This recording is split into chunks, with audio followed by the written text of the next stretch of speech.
Arsenal thrash West Ham at the London Stadium and embarrassing tourist fans. Let's get into it. Hello, welcome to On Me Heads. I hope you're well. If you like what I do here, don't forget to like and share the video, subscribe to the channel and hit the notifications bell for all future videos. So I have calmed down. After the disastrous, the shameful, the embarrassing performance of West Ham against Arsenal on Sunday, where, hey, Arsenal stuffed West Ham 6-0. It was embarrassing from start to finish, and it just got worse and worse and worse. Fans were walking out even before half-time. It was 4-0 at half-time, another 2 in the early second half. It just went from bad to worse. No clue, no plan, no work ethic, no joined up thinking. There was nothing to celebrate. There was no chance of any hope. The game started with, a little bit of to and fro in. I thought it was a little bit 50-50 either side. We had a couple of glimmers of hope that West Ham might put a bit of pressure on Arsenal in the first, let's say, 10 minutes, but that soon died away, and then Arsenal just took over, camped out. They were setting up tents in the West Ham half, and they're just playing it around for fun. And listen, they're a decent team. They're a very decent team, no doubt, and they're on a bit of a high at the moment, but we made it so easy for them. David Moyes comes out afterwards, throwing the players under a bus, and they deserved it, but at the same time, hey, take a lot of responsibility yourself, man, and the coaching staff as well. I was looking at David Moyes. I was at the game and I was looking at David Moyes the whole time. Half the time he was just sat down. Half the time he wasn't doing anything. He walked back to, his coaches on the bench as well, kind of gesturing like this, as he always does. But nothing ever happens. He's not like Arteta, to his credit. He's in the technical area. He's, talking to his players. He's guarding his players. David Moyes isn't doing that. It was poor. Defensively, so poor. So many mistakes. In midfield, outclassed. We don't have a left side. We don't have anybody on side. We've got, a defensive sort of defender, young lad who's just been promoted to left wing, and that's not his position. We sold Fornals and Benrahma, in the January window just now, and also they're not great in terms of the success rate. At least we had somebody there. We've got somebody on the bench, Cornet, that's his position, and he's not bringing him on. It was just poor. We sat back. We let them play in front of us, through us, by the side of us.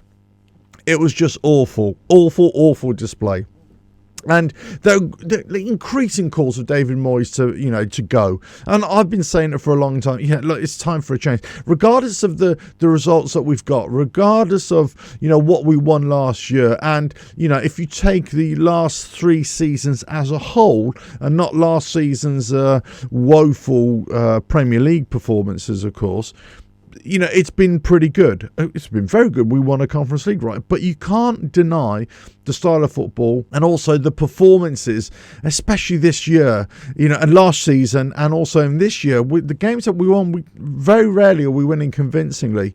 And then when we do win, there's a lot of luck involved. And when we lose, we kind of deserve to lose. And when we get exposed, we get exposed badly.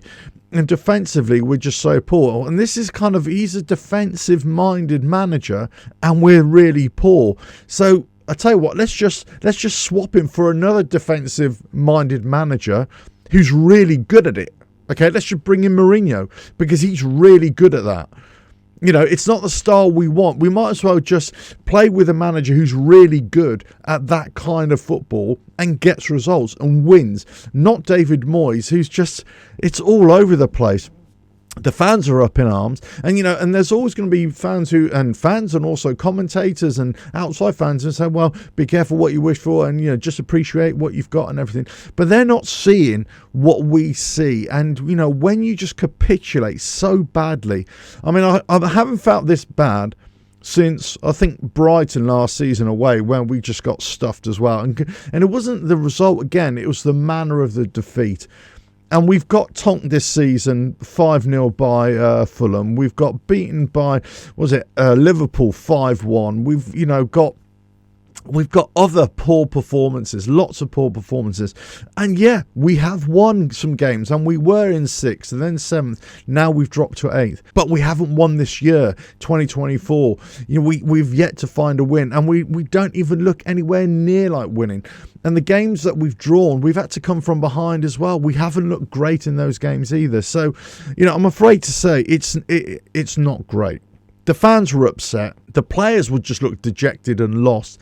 It seems if they wanted to give up totally around about 50-60 minutes, and I can't blame them really, but there was no fight there. There was nothing there to take it to Arsenal, to put them under pressure. When we put them under pressure in the first 10 minutes for a couple of minutes, they looked vulnerable at the back. They looked a little bit scared, and it kind of lifted us as a crowd. But then it just fell away. And, we can't have many more results of this. We can't have any more performances like this. It's just absolutely crazy. But I want to go off on a tangent here about tourist fans, because if you can imagine, there's a fan base who's really pissed off, really, really fed up with the performance and also the result and the goals that just keep on going in. Then you got tourist fans who are more interested in the opposition, taking photos and smiling and laughing when you're with the home fans.